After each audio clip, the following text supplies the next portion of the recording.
오늘은 구약성경 말라기서 5번째 시간입니다.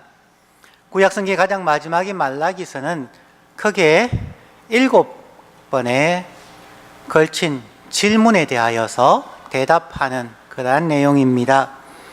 오늘 성경 본문 말씀 말라기서 2장 17절부터 5장 3절에서는 이스라엘 백성들이 하나님을 향하여서 또다시 질문합니다. 우리가 어떻게 하나님을 괴롭혀 드렸습니까? 그들의 질문에 대하여서 우리가 하나님을 괴롭혀 드린 것이 아니라 우리는 하나님께 예배 드렸고 제사 드렸고 헌물을 드렸는데 우리가 어떻게 하나님을 괴롭혀 드렸습니까? 라는 그들의 항의성 질문에 대답하는 내용입니다. 오늘 본문 가운데서 나오는 가장 중요한 단어 4가지가 있습니다. 첫 번째는 괴롭히다. 영어 성경에는 weary라고 하는 단어입니다. 2장 17절에 2번에 걸쳐서 우리가 어떻게 하나님을 괴롭혀 드렸습니까? 그 다음 두 번째 나오는 단어는 messenger, 사자라는 단어입니다. 여기에는 때로는 언약의 사자, messenger of the covenant라고도 되어 있고요. 3장 1절에 2번 나옵니다. 그 다음에 3번에 걸쳐서 나오는 두 단어가 있습니다. 연단하다, refine이라는 단어가 2절과 3절 그리고 3절에 2번 나옵니다. 깨끗하게 하다는 단어 purify라는 단어가 3번 나옵니다. 역시 2절, 3절, 3절에 나옵니다. 이러한 내용을 가지고 오늘 본문 말라기서 2장 17절부터 3장 5절까지의 내용 가운데서 이스라엘 백성들이 하나님을 향하여서 우리가 어떻게 하나님을 괴롭혀 드렸습니까? 라는 항의에 대하여 하나님께서 하나씩 설명을 하면서 하나님께서는 결국 우리를 연단하시고 우리를 정결하게 하시는 분이다 라는 내용으로 나옵니다. 오늘 설교를 시작하면서 한국에서 유행하고 있고 여러분들 중에서도 많이 보셨을 영화 신과 함께 죄와 벌에 대한 이야기를 나누면서 설교를 시작하겠습니다. 보신 분들 많이 있을 건데요. 하정우, 차태현 씨 등이 주연한 영화입니다. 신과 함께 죄와 벌이 누적 관객 수가 1300만 혹은 1400만을 돌파하였다고 이야기를 합니다. 이 영화는 사후 세계를 그리고 있습니다. 소방관인 김자홍이라고 하는 주인공이 불을 끄는 장면 가운데서 불을 진화하는 가운데서 거기에서 죽음을 맞이하게 됩니다. 그리고 그가 이 땅에서부터 사후 세계로 넘어가면서 이 땅에 남아 계시는 생존하시는 그의 어머니를 그리워하는 그러한 설정입니다. 매우 한국적인 설정입니다. 사후세계뿐만 아니라 부모와 자녀의 정리, 사람의 마음을 표현하는 영화이기에 이 영화가 한국에서 1000만 이상의 관객을 동원한 이유도 그러한 한국인들의 정서를 잘 건드린 데 있다고 볼 수가 있습니다. 가장 흥미로운 대목은 불설수생경이라고 하는 불교 경전의 한 부분에 나오는 모티브로 영화를 진행하고 있다는 것입니다.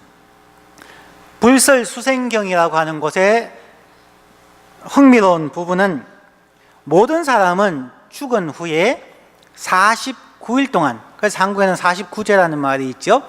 49일 동안 살인과 나태, 거짓, 불의, 배신, 폭력, 천륜이라고 하는 이 7개의 재판을 거쳐야 합니다. 이 7개의 지옥에서 7번의 재판을 무사히 통과한 망자, 죽은 자만이 환생해서 새로운 삶을 시작할 수 있다고 가르칩니다. 소방관 김자홍은 불설수생경에 적힌 내용대로 7개의 지옥을 통과하면서 그가 이 생에서 살았던 삶의 궤적을 되짚어 봅니다. 영화는 각 지옥의 특성을 살리는 데 공들인 흔적이 많습니다. 다양한 컴퓨터 그래픽을 사용하여서 마치 할리우드의 사이파이 영화를 보는 것처럼 화려한 영상을 자랑합니다. 신과 함께 제작진은 누구도 가본 적이 없는 저성의 모습을 이질감 없이 재미나게 전달하기 위해서 사람들에게 친숙한 여러 가지 자연의 물성으로 구현했다는 후문입니다. 오늘 말라기 성경 본문을 설교하면서 왜 한국의 영화를 소개하고 특히 불설 수생경의 내용을 소개할까요? 우선 우리는 왜 한국 사람들이 신과 함께 죄와 벌이라는 영화를 1000만 혹은 1400만 이상이 보면서 그렇게 흥분할까에 대해서 우리 그리스도인들은 한 번쯤 고민을 해보아야 한다 하는 의도에서 이 말씀을 시작했습니다. 지금 한국뿐만 아니라 전 세계적으로 악의 문제가 끝날 날이 없습니다. 한국에서는 현재 시대의 대세는 적폐청산입니다. 쌓여있는 잘못들, 악, 폐단들을 다 청소하자 하는 그런 이야기죠. 미국에서는 얼마 전에 플로리다에서 고등학생이 총기 난사로 인해서 17명이 죽고 수많은 사람이 다쳤을 뿐만 아니라 많은 사람이 정신 공황 상태에서 심리 상담을 받는 상태입니다. 이 세상 사람들이 갈급한 것이 무엇일까요? 전 세계의 종교 기관들이 우죽순처럼 정립되어져 있고 새로운 신흥 종교들이 또한 나타나고 있습니다. 세계 곳곳에서 훌륭한 인재를 키우기 위한 교육기관들이 수없이 많습니다. 그럼에도 불구하고 이 세상에는 여전히 악이 난무하며 사람들은 고통 속에 살아가고 있다는 그 자체에 대한 사람들의 실망과 분노, 짜증, 그리고 사후세계를 바라보면서 나름 위로받고자 하는 사람들의 심리가 거기에 있다 하겠습니다. 사람들은 신과 함께라는 영화를 보면서 모든 사람들이, 더 나아가면은 종교를 믿는 사람들이 자신들이 겪게 될 심판 혹은 7번의 심판에 대하여 깊이 고민하면서 두려운 마음으로 이 땅에서 살아가기를 바라는 소망을 가지기에 흥행에 성공했다고 생각되어집니다. 우리는 만군의 하나님, 공의의 하나님, 사랑의 하나님을 믿는다고 얘기하지만 그러한 기독교인이 20억이 넘는 이 땅, 그리고 다른 종교의 종교를 믿는 사람들을 합치면 전체 인구의 최소한 과반 이상이 종교를 가진다고 함에도 불구하고 왜 이 땅은 여전히 악과 눈물과 전쟁과 고통이 가득할까요? 그 질문에 대하여서 오늘 말라기 선지는 우리에게 도전합니다. 오늘 설교의 첫 번째가 우리가 어떻게 여호와를 괴롭혀 드렸습니까? 2장 17절 말씀을 다시 읽습니다. 너희가 말로, 너희들의 말들로, 입의 말들로 여호와를 괴롭게 하고도 이러기를 우리가 어떻게 여호와를 괴롭혀 드렸나이까 하는도다. 이는 너희가 말하기를 모든 악을 행하는 자는 여호와의 눈에 좋게 보이며 그에게 기쁨이 된다 하며 또 말하기를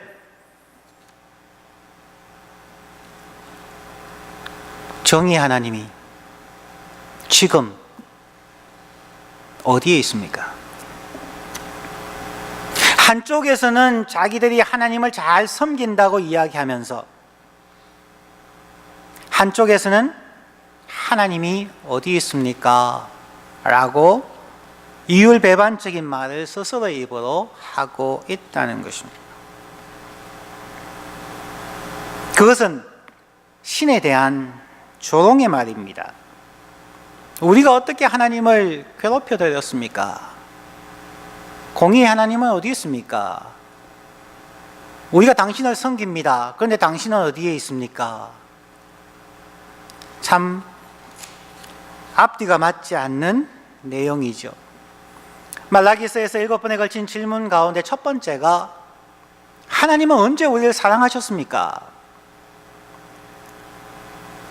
그때나 지금이나 마찬가지로 하나님의 사랑에 대해서 우리는 오해하고 있다는 것이죠. 구약의 이스라엘 백성들도 말라기서에서 가장 중요한 핵심적인 내용인 언약적 사랑에 대한 이해가 없었습니다. 하나님과 언약을, 즉 약속을 맺고 그 약속의 내용을 기억하며 그 약속의 내용을 지킬 때에 축복이 있고 지키지 못할 때에 심판이 있다는 언약적 사랑에 대한 이해가 없었습니다. 그냥 추상적, 관념적 사랑, 혹은 오늘날 교회에서 많이 이야기하는 unconditional love, 조건 없는 사랑. 우리가 무슨 짓을 해도 하나님 당신은 우리를 사랑해야만 합니다. 그게 당신의 속성입니다. 하나님은 사랑이시다는 그 말 한마디만 내세우면서 우리는 언약적 관계에 대한 생각이 없다는 것입니다. 두려움이 없어요. 언약적 내용을 지키지 않았을 때 우리가 심판받아야 한다는 것을 우리는 애써 간과하고 있다는 것입니다. 하나님을 믿는 언약의 백성들은 그 내용을 기억하며 지키는 것이 매우 중요합니다. 구약의 이스라엘 백성들이 단순히 안식일에 제사를 드렸고 그들이 봉헌물, 희생 제물을 하나님께 드렸다고 생각하며 스스로 위로하며 살았습니다. 그러면서도 그들은 사실은 그들의 행위가 어떠한지 알 것이었습니다. 왜냐하면 그들은 말하기를 정의의 하나님이 어디 계시냐? 마치 공의의 하나님은 성전에 계셔서 우리가 찾아가서 제사를 드리면 제사밥이나 얻어 드시고 우리가 멋지게 예배를 퍼포먼스 하면 마치 많은 사람들이 와서 자기들 앞에 재롱을 떠는 것을 보고 즐거워하는 그러한 노인네처럼 생각하고 우리가 세상의 삶이 바빠서 그 방문을 마치고 돌아가면 외로이 양로원에 앉아서 생각하는 그러한 하나님으로 생각하고 있었습니다. 지금도 그렇게 우리는 생각하고 있습니다. 우리는 일주일에 한 번씩 성전이라고 하는 양로원에 하나님을 찾아가서 재롱 떨고 한 시간을 즐겁게 해주고 우리는 그것으로 하나님을 믿는 우리의 모든 것을 다 하였다고 생각합니다. 우리의 일상의 삶이 너무나 바쁘다고, 그래서 하나님을 생각할 여유가 없다고, 직장이 바쁘고 학생 신분이 바쁘고 자녀를 키우기 바쁘고 일상의 삶이 바빠서 우리가 일주일에 한 번 교회를 찾아가서 당신을 뵙는 것만 해도 우리는 충분히 우리의 일을 다 하였습니다 라고 생각한다는 것입니다.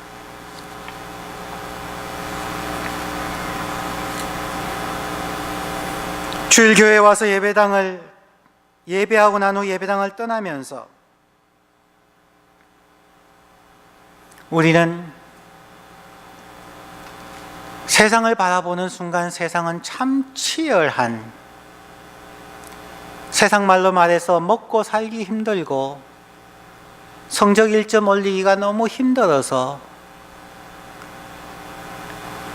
치열한 경쟁의 사회 속에서 고달프게 살아가는 우리의 모습들, 그러면서 우리는 이야기합니다. 적폐청산을 해야 하고 총기를 규제해야 하고 나쁜 손을 가진 저 수많은 사람들을 처단해야 하는데 정의의 하나님은 도대체 어디에 있습니까? 그것이 오늘날 우리들의 항변입니다. 오늘 성경 본문 3장 5절에서 하나님의 사자들이 그들의 일상의 삶을 고발합니다.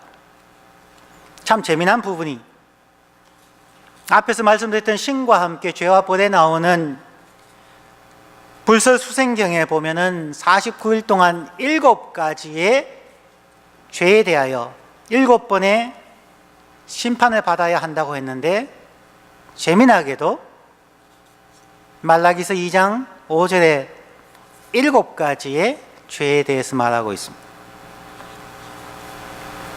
2장 5절입니다. 내가 심판하러 너희에게 말 것이라. 7가지의 심판의 제목. 1. 점치는 자에게와 하나님이 아닌 다른 곳에서 자기의 운명에 대해서 운명을 맡기고 자기의 운명을 알아보려고 하는 자들과, 2. 간음하는 자에게와, 3. 거짓 맹세하는 자에게와, 4. 품꾼의 삭에 대하여 억울하게 하는 자와, 5. 과부와 고아를 압제하는 자, 6. 나그네를 억울하게 하며, 7. 나를 경외하지 아니하는 자들에게 내가 속히 정언하리라. 만군의 여호와가 말하였느니라. 이 7가지의 심판을 보면은 종교의 색깔이 다르다는 것을 알 수가 있습니다. 기독교는 약자에 대하여, 가난하고 어렵고 힘든 자들에 대해서 어떻게 돌보아야 하는가에 강조점이 가 있다는 것입니다. 불설수생경에 나오는 내용과 조금의 다름이 있는 것을 볼 수가 있습니다. 하나님은 사자를 통하여 분명하게 선언합니다. 내가 심판하기 위하여 너희에게 임할 것이다. 하나님은 반드시 모든 사람을 심판합니다. 예수 믿었다고 심판에서 제외가 되는 경우는 없습니다. 요한계시록에도 보면은 하나님의 심판대에는 2 종류의 책이 있다고 이야기합니다. 하나는 생명책이 있고요, 하나는 책들이 있다고 이야기합니다. 생명책에 기록되어져 있는 자는 천국 가고 지옥에 가는 심판은 이미 끝이 나 있지요. 예수 믿는 자에 대하여서 오직 예수 그리스도의 이름으로 구원을 받고 천국을 갑니다. 하지만 그 옆에 있는 책들에 대해서는 우리는 심판을 받게 된다는 것입니다. 성경의 많은 부분에 보면 그런 내용이 나옵니다. 우리가 주님 앞에 가면은 우리의 입으로 우리의 삶에 대하여 직접 고백하게 될 것이다 말합니다. 마태복음 25장에서도 양과 염소의 심판을 통하여 말씀합니다. 한쪽에 있는 자들 향하여서 너희는 내가 굶주릴 때에 먹을 것을 주었고 내가 목마를 때에 마실 것을 주었으며 내가 외로웠을 때에 찾아와 주었고 심지어 감옥에 가 있을 때도 너희는 나를 위문하였으며, 가장 어리고 연약하고 힘들어하는 자들을 너희가 돌보았으며 그가 바로 나다 라고 예수님은 말씀하는 거죠. 분명히 양과 염소의 심판이 있다고 예수님이 친히 말씀을 하신다는 것입니다. 그 마태복음 25장에서 하시는 예수님의 말씀이 이 말라기서 3장 5절의 말씀의 내용과 거의 동일하다는 것입니다. 사람들은 이러한 행위를 하면서도 그들은 하나님을 괴롭게 하지 않았다고 생각했습니다. 우리가 언제 하나님을 어떻게 괴롭게 했습니까? 구약 성경에서 하나님을 괴롭게 한다는 것은 바로 하나님의 선택함을 받은 이스라엘 백성들이 하나님과 맺은 언약의 내용을 지키지 않는 것이 하나님을 괴롭게 하는 것이라 선언합니다. 이사야 선지자도 동일하게 하나님을 괴롭게 하는 것에 대하여 말합니다. 이사야서 43장 23절과 24절입니다. 23절, 너의 번제의 양을 내게로 가져오지 아니하였고 너의 제물로 나를 공경하지 아니하였느니라. 나는 제물로 말미암아 너를 수고롭게 하지 아니하였고 유향으로 말미암아 너를 괴롭게 하지 아니하였거늘 너는 나를 위하여 돈으로 향품을 사지 아니하며 희생의 기름으로 나를 흡족하게 하지 아니하고 너의 죄짐으로 나를 수고롭게 하며 너의 죄악으로 나를 괴롭게 하였느니라. 나는 너희를 괴롭게 하지 않았는데 너희는 나를 괴롭게 하였느니라. 나는 너희와 맺은 언약을 지켰는데 너희는 나와 맺은 언약을 지키지 아니하고 있다는 말씀입니다.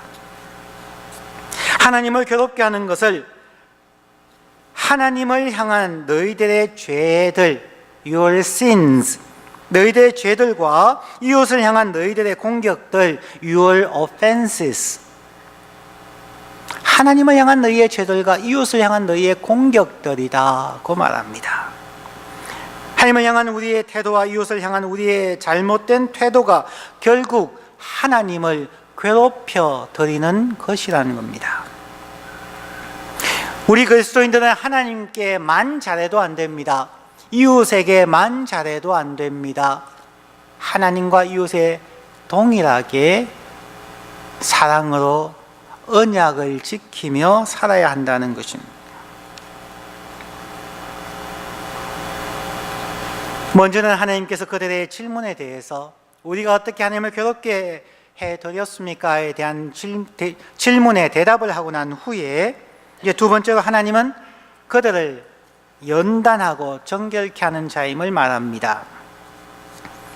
말라기서 3장 2절과 3절 말씀에 그가 임하시는 날을 누가 능히 당하며 그가 나타나는 때에 누가 능히 서리요. 그는 금을 연단하는 자의 불과 표백하는 자의 잿물 비누와 같을 것이라.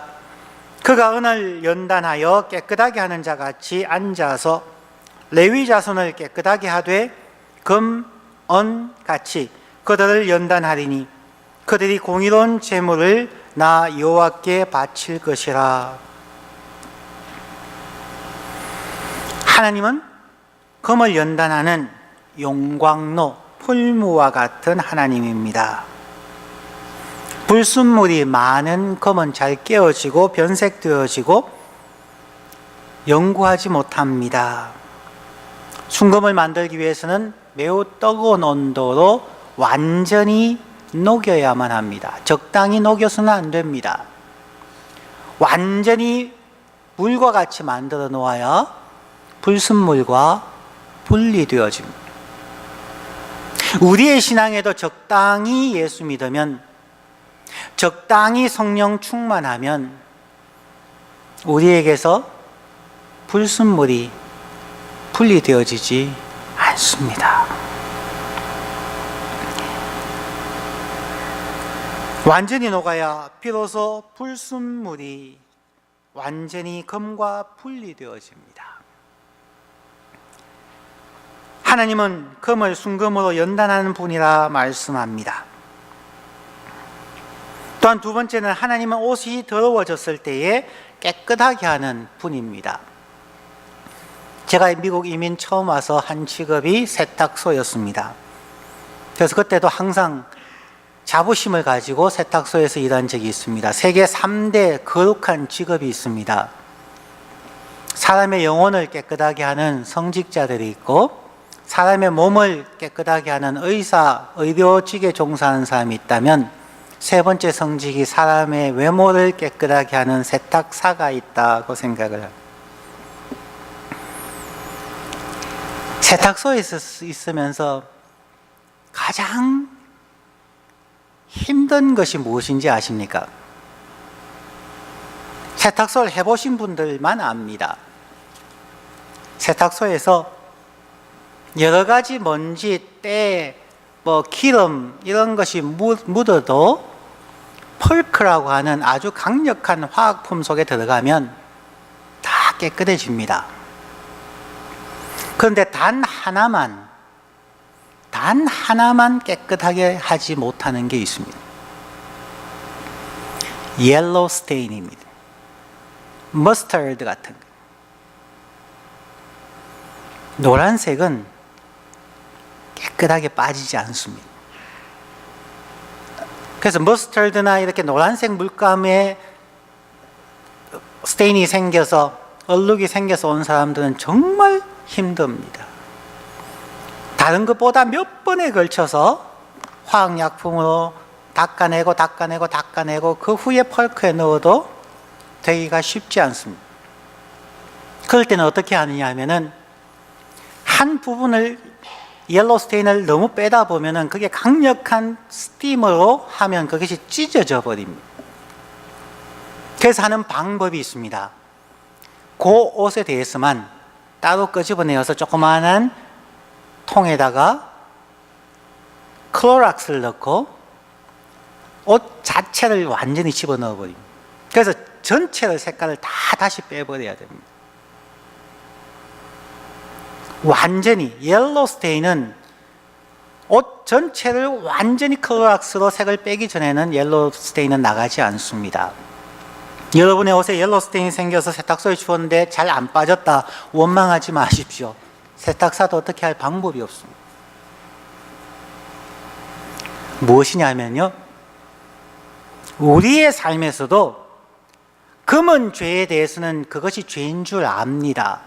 회개할 줄 압니다. 그러나 노란색, 누런색, 이 색은 죄인지도 모르고 살아갑니다. 그게 습관이 되어버렸습니다. 부정적으로 생각하고 사람들에 대해서 안 좋게 생각하고 그냥 입에서 한두 마디 나오는 불평과 원망들, 조그만한 죄들, 이런 부분은 죄의식이 없습니다. 그렇기 때문에 회개하지 아니하고 이 정도는 남들도 다 하기 때문에 크게 의식하여서 고치려고 하지 않는다는 것입니다. 옐로우 스테인, 뜨겁지도 아니하고 차지도 아니한 미지근한 물을 입에서 토해버리겠다고 하는 말씀처럼 완전한 신앙도 아니고 그렇다고 불신자도 아닌 어중간한 신앙을 가진 사람들, 하나님께서는 제일 골치 아픈 괴로운 사람들이라는 것입니다. 어쨌든 하나님은 뜨거운 용광로와 같아서 우리를 완전히 100% 녹여버림으로 우리를 정금으로 만드시든지 완전히 클로락스 속에 집어넣어서 100% 탈색시킨 후에 다시 색깔을 입혀주는 그러한 세탁사라는 것입니다. 구약 성경은 철기 문화와 목축이 중요한 산업이었기 때문에 금을 연단하거나 연금술사나 세탁하여 깨끗하게 하는 분으로 묘사를 합니다. 신약에서는 농경사회로 이제 바뀌어 가니까 신약에서는 가지치기라는 개념으로 많이 설명을 합니다. 우리 교인들이 텃밭을 가꾸시니까 아시는 분들이 많이 있습니다. 깻잎이라고 하는 것은 정말 손들이지 않고도 자생력이 풍부합니다. 아무 신경 안 써도 그 다음에 다시 납니다. 그런데 해야 될 것이 딱 하나 있습니다. 봄에 그것이 새싹이 나면은 잎들이 너무 많이 나기 때문에 여러 부분들을 뜯어줘야 됩니다. 솎아 주어야만 합니다. 그래야 크고 맛있는 것이 생깁니다. 과일도 마찬가지입니다. 사과나무에 사과가 다 생겼다고 그냥 두면은 사과가 알이 적고 여러 가지 먹기에 상품성이 없어집니다. 솎아내어 주어야 합니다. 가지치기를 해 주어야 합니다. 한 그루의 포도나무가 열매를 맺기 위해서는 서로 다른 4 계절의 역할이 필요합니다. 그래서 새싹이 돋아나는 봄과 꽃피고 포도알이 형성되는 여름이 지나면 기다리던 수확의 계절인 가을이 옵니다. 수확의 기쁨도 잠시, 이제는 곧 닥쳐오는 황량한 겨울 동안 포도나무는 비료의 도움으로 다음 해의 수확을 위하여서 영양분을 비축하게 됩니다. 그리스도인들의 열매 맺는 삶에서도 이 사계절의 역할이 필요합니다. 그러나 단 한 가지 차이점이 있습니다. 이 땅에 식물들, 과일들을 위하여서는 봄, 여름, 가을, 겨울이 순차적으로 옵니다. 그러나 인생의 사계절은 순서가 없다는 것입니다. 봄의 찬란함을 즐기다가 예고도 없이 차디찬 겨울이 다가옵니다. 그것이 사업의 실패일 수도 있고 부부 사이의 심각한 갈등일 수도 있습니다. 어떤 이에게는 가족을 잃은 슬픔일 수도 있고 육체의 질병일 수도 있습니다. 바로 이 겨울이 주는 아픔 앞에서 사람들은 통곡하고 고통합니다. 그렇지만 이 아픔들은 우리로 하여금 더 많은 삶의 열매를 맺기 위해서 우리 내면의 잘못된 불충한 죄악의 가지들을 잘라내시는 하나님의 가지치기로 생각해 보면 어떨까요? 그 가지를 잘라내면서 하나님의 심장도 함께 피를 흘리겠지요. 가지치기를 받는 우리들보다 오히려 가위를 들고 계신 그분의 마음이 더 아파하실 수 있기 때문입니다. 그러면서도 하나님은 아파하는 우리를 바라보면서 더 많은 열매를 맺을 것이라는 소망 가운데 인내하시고 혹은 기뻐하실 수가 있을 것입니다. 오늘 설교를 맺습니다. 우리 그리스도인들은 언약의 백성들입니다. 하나님과 맺은 언약, 즉 약속의 내용들을 우리들은 잘 배우고 익혀 삶에 적용하여야 합니다. 우리가 언약의 내용을 지킴으로 하나님의 축복을 받고 언약의 내용을 어김으로 우리는 하나님을 괴롭혀드리고 결국 심판을 받게 될 것입니다.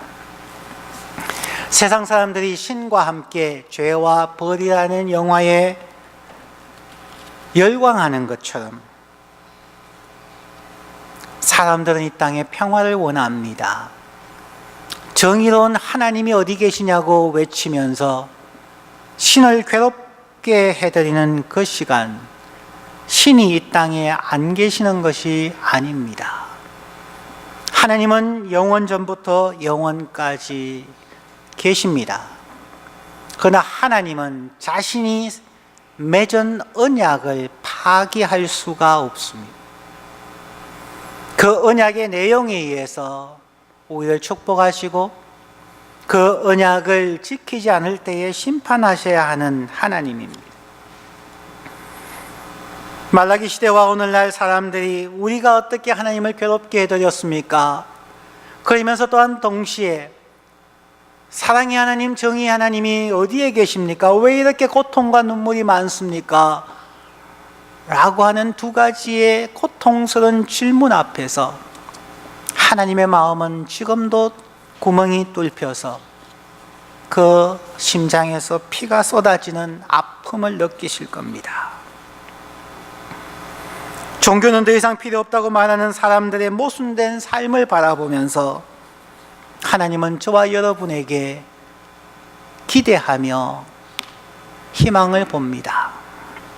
오늘 저와 여러분에게 주시는 하나님의 사자, 메신저, 언약의 사자인 성경 말씀을 우리가 다시 묵상하면서 세상을 향한 정죄보다 우리 한 사람 한 사람이 하나님의 말씀, 언약의 말씀 앞에 다시 서고 우리의 마음의 자세가 변화되어지고 우리의 삶에 조그만한 변화들이 일어나기 시작할 때에 하나님의 나라는 온전하게 다시 회복되어지고 확장되어질 것입니다. 하나님은 저와 여러분을 사랑하십니다. 하나님은 저와 여러분에게 희망이 있습니다. 하나님은 저와 여러분에게 지혜를 주시고 능력을 주시고 함께 가자 말씀합니다. 우리가 그 하나님의 말씀에 순종함으로 하나님의 능력을 체험하는 저와 여러분의 삶이 되시기를 간절히 축원합니다. 기도하겠습니다.